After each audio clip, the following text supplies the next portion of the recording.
Hey, it's me, C, and welcome back to my channel.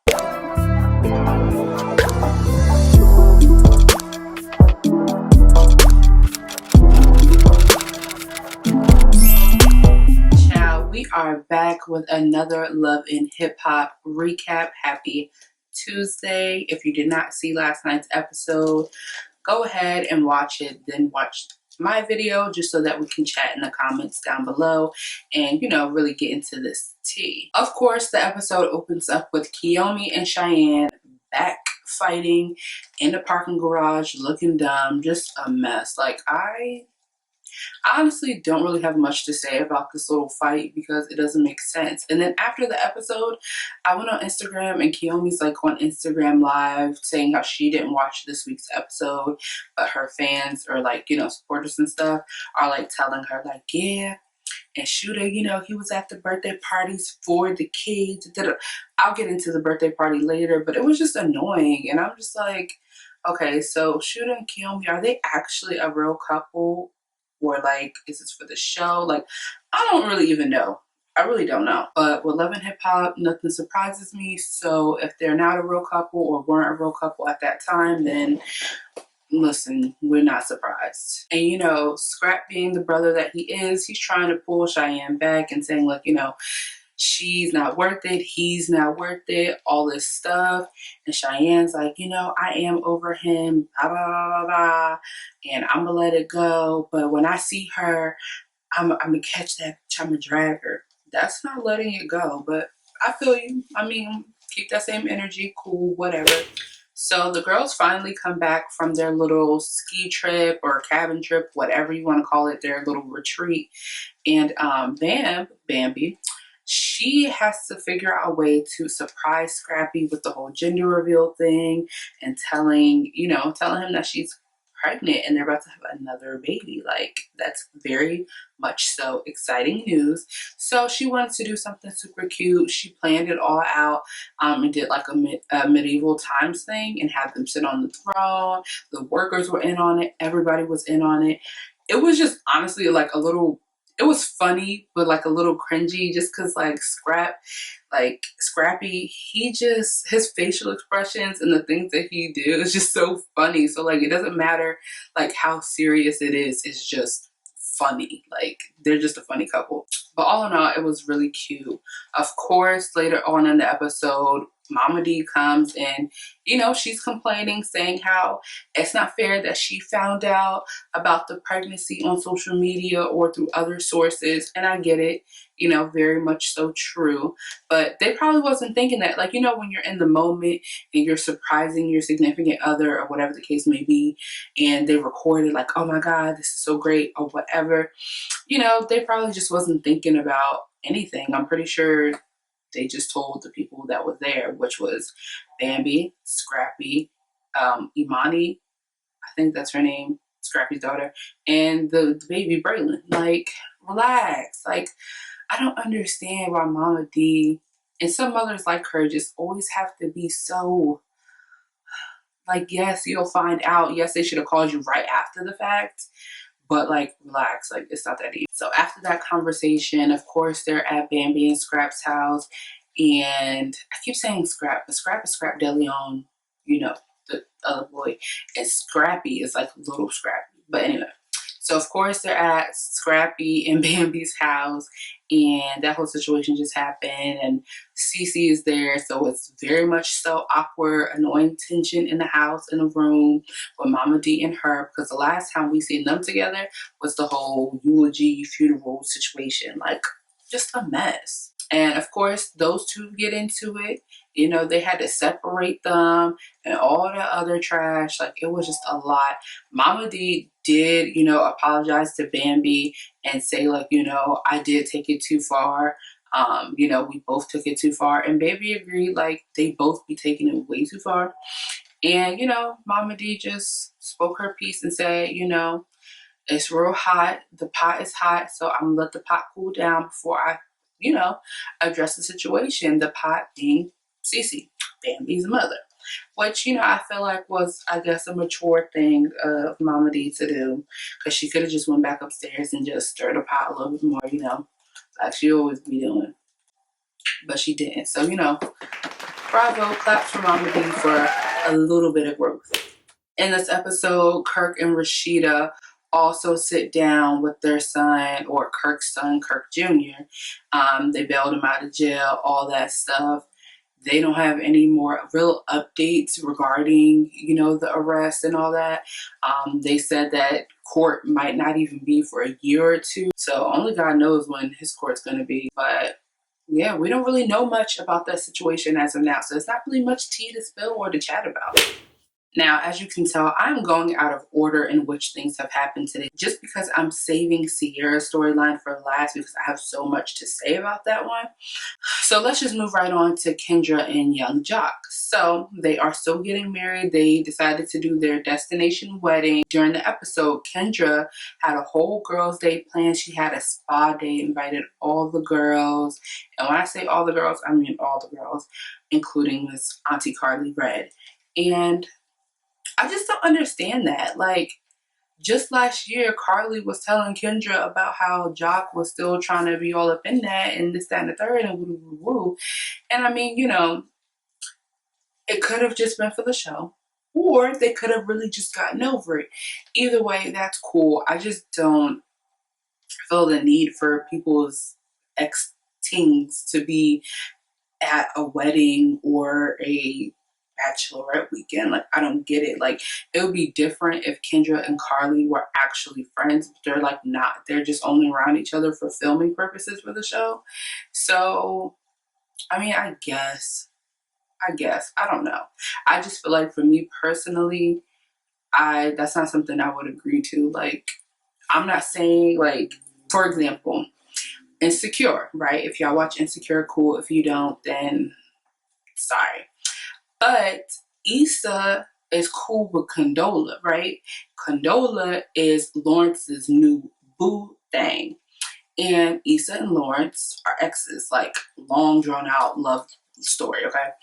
And, you know, at first it was awkward, but they was just like, yeah, you know, me and Lawrence is cool, da da da da, whatever.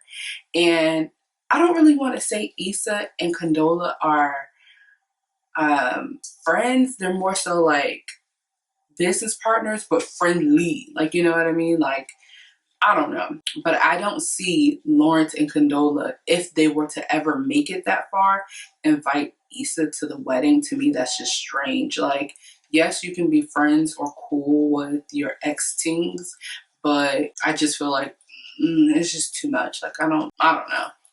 But that's just me. Y'all can comment down below and let me know what you think. I'm gonna get off Insecure because I can go on a whole rant about how much Molly is pissing me off, her and her wigs, how much I don't like that, you know, Lawrence and Issa could be cool, but they're trying to make it seem like they might have some like something going on. I don't really know if I want to see them as a couple again. I don't know. But this isn't an Insecure recap. This is Love and Hip Hop Atlanta. But yeah. If you watch that, comment down below and we could just, you know, type on it off air, you know. But anyway, so at the bachelorette, you know, spa day turns into a dinner, then turns into like going out to the club and partying. The dinner was like more so a drag race dinner.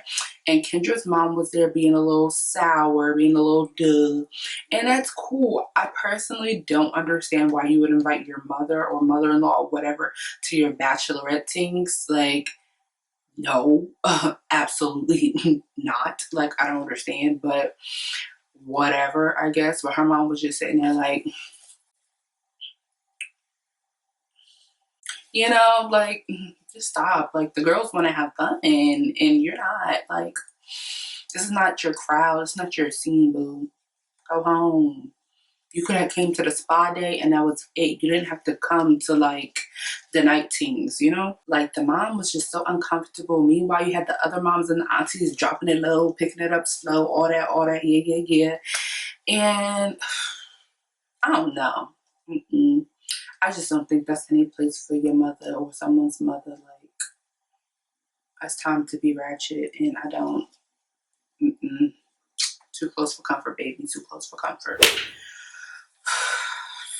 Let me get into this whole Sierra Glam Shop and BK and all this, all that. Like, I have a headache before I even tell y'all, because I was honestly yelling at the TV. Like, I was pissed off low key. So of course, Sierra gets back from the little girl's trip, and she's at home and she's talking to her girlfriend Tiffany Fox, the one who had told her what happened with BK in the club. Da da da da. Boom. Cool. BK just comes strolling through the door like, yo, what up? Like, nothing is going on. And I'm just in the confusion, like, sir, why are you here? And that's pretty much what Sierra said too. She was just like, what is you doing here? Like, why are you here? And he was like, why would I not be here? Like, didn't we just break up? Didn't I just have a whole argument with you and you just coming and strolling in my house? Granted, he does have a key and Sierra had told him to return the key.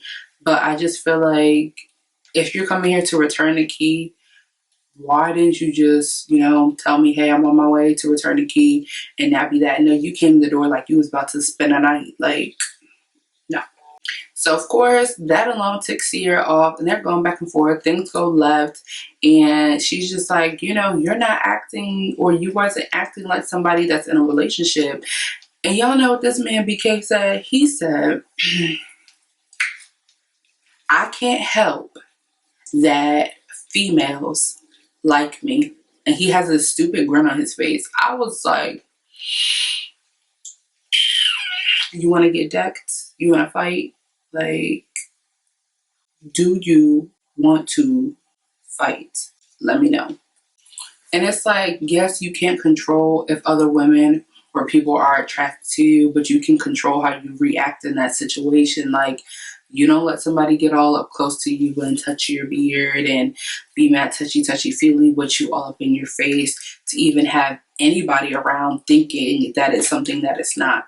Granted, no, we're not always thinking about what the next person's perceiving something as, but being a grown adult in a relationship is just kind of like, bruh, there's no excuse. You know what you're doing. Like, you just foul for that. Like, I don't, honestly, if we're being honest here, like you and I are being truthful, I never liked BK. I really don't understand why Sierra's with him. I don't get it. He's just a cornball to me. All the way goofy. He a goofy. I don't, no. So later on in the episode, it's also Paris, shooting Sierra's daughter. It's her birthday. I think it's her 15th or 16th, either or. It's her birthday. They have a nice birthday party for her, all this stuff. Everybody was there except Carly and BK. Now, Sierra didn't invite Carly because, yes, her and Carly are working on the relationship, but her assistant helped her plan the party and is helping her run the party. And she didn't want no issues between her and Carly. So she was like, I'm just have Carly set this one out and we'll, regroup another day. And I'm not inviting BK because we're not together and he's about to be on his BS and I just don't got time. So of course, Shoot is at the party because, duh, that's his kid. And, he does not come with Miss Kiyomi. He claims that, like, Kiyomi was on some other stuff and it just wasn't the time or place for her to be at family functions. And now this is the part, or one of the parts, that I'm just a little confuzzled at. Like, if you're saying Kiyomi is like your main joint and like you don't care who knows and all of these things, why, and she's been around your kids secretly, why not inform your baby moms and have her around the fam, since she's like your main thing and you have all these intentions of being with her? Why not bring her to your child's birthday party and it could be a nice little co-parent cute situation? Like, that's how you know that that's not the case. Like, come on, bro, you playing all these men's playing. But anyway, so him and Sierra are pulled off to the side and they're having a conversation or whatever. And Shekinah Joe, we love Shekinah Joe, but she is just a mess. Like, she starts screaming out, oh, don't they look so cute together?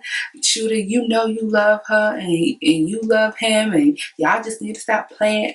I'm like, oh my God, why she do that? Just not the time or the place. But it was still funny and they was just trying to ignore her, but I don't know. So then they go ahead and take their daughter outside and surprise her old school, super sweet 16 style. They had a beautiful white Audi truck. Do y'all say Audi or Audi? I say Audi. But anyway, they had a nice, beautiful Audi truck for her birthday. She could not contain herself. She was all crying, and it was just so cute. Like, wow. Like, it was very much so a moment. Like, beautiful. But then BK comes out of nowhere from the most random part of the parking lot, comes out of nowhere with 2 gift bags, and he goes, hers, hers. And she looks and she was like, oh, BK, whatever, goes over to him and he gives her a gift and he's like, 2 carrots. So I'm like, first of all, you could have just sent her gift. You didn't have to pop up to the party, to be honest with you. But I get it. It's a TV show.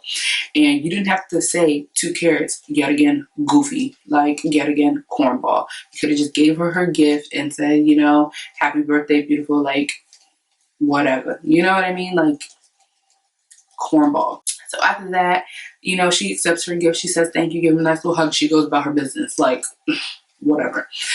Then he pulls Sierra to the side and was like, I have a gift for you too. And Sierra's like, BK, like, what you call him? Romel, whatever his name is, Romel. Why are you on games? Like, I already know. So he gives her the gift bag. She pulls it out. The first thing she pulls out is a condom. Yes, a condom. And she's just looking at it like, see, this is why I just can't. Like, what is like, why?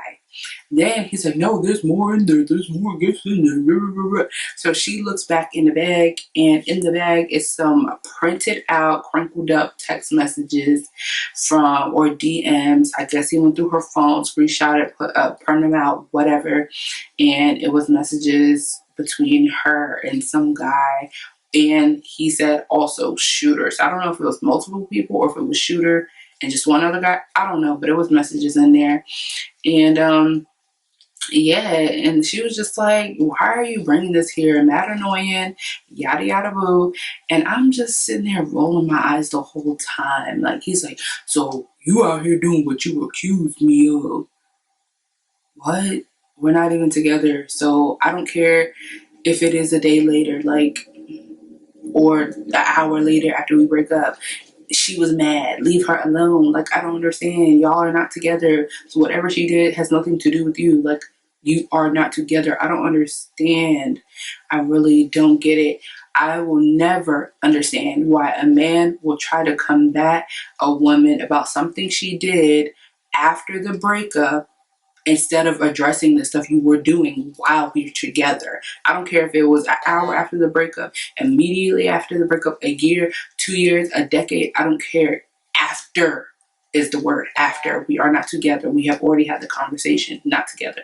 You, on the other hand, my guy, we're together, and you was lying, being sneaky, being trifling, being corny. So I just don't get it. And you're even cornier for bringing this to my child's birthday party. Like, I would have had to snuff him. Really, truly, honestly, like, that was just horrible. And of course, I know he did it for the show, because without him being Sierra's boyfriend, what airtime does he have? None. Like, what is he gonna do? Go date Alexa Sky now? Okay, go ahead. Like, she needs to have somebody else to have airtime. As you can see, she hasn't been on the past 3 episodes. So, like, come on, like, what is you doing? So, all the girls was there, and they was riled up, and they was ready to knock a few bucks. They was ready to throw them bows. Like, you know what I'm saying? Rightfully so, because it was just like, you could have did this at any other time or any place. You want to bring this to a 15-year-old's birthday party? Like, just corny. And that's why I wanted to end the recap with that, because that junk got me hot, and I had a lot to say about that, clearly. Y'all,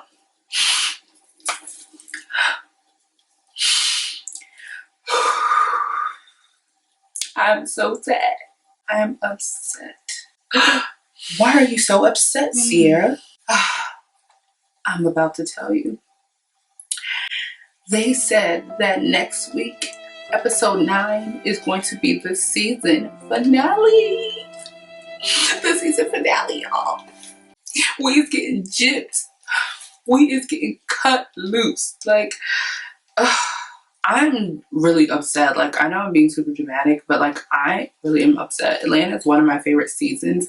And you know, I didn't realize that they filmed their confessionals and the actual season so close to the air date. Like, I feel like New York, they tape so much further in advance, whereas Atlanta, they tape like not current, but like, you know, and I'm just so, I don't know what I'm gonna do. What we gonna do on Tuesdays now? Now I gotta find out something else for us to do on Tuesday, something for us to talk about. Oh, my God. Next week looks like it's about to be lit. I'm not gonna lie, I saw about 3 fights in the preview, so I'm a little happy. But I'm still mad. Mona Scott, Mona Scott Young, whatever your name is. Like, I want to have a word.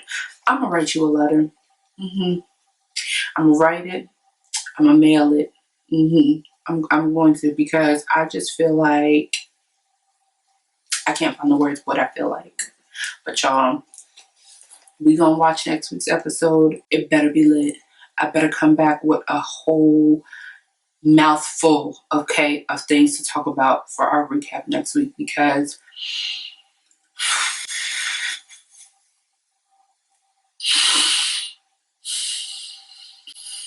I can't do this. Because that also means that I won't have Love and Hip Hop Hollywood eat. What am I watching? What am I watching on Monday?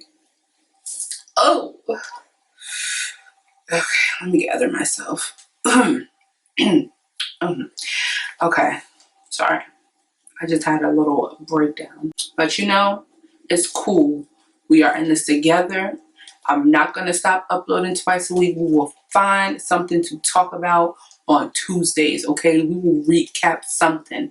Thank you guys for, you know, supporting me, supporting my other videos, not just my love and hip hop videos, my DIYs. You know, I have a video coming on Thursday about this hair, honey. Right now, it's not all looking all good like it was looking, but trust me, tune back in on Thursday and you're gonna see some things. All right, y'all, we gonna get through this.